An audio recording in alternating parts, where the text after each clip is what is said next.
bawal po talaga media dito, sir. Pasensya na. Yung paligid pala ng US Embassy, may construction yun eh. Oh, meron, may ginagawa, pinapalaki yan eh, pinapalaki. Talaga namang halos kalahati na lamang yung makikita dahilan sa... Para po moment of silence, ano, sa ating mga kababayan na ibig...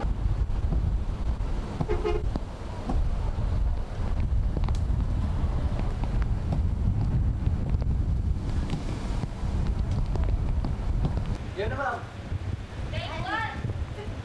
Salita na ako? Niya. Talagang kala namin wala na. Kaya tumakbo na rin kami palabas eh. Bumalik na lang kami nung medyo ano na. Ayun, wala na kami tindahan.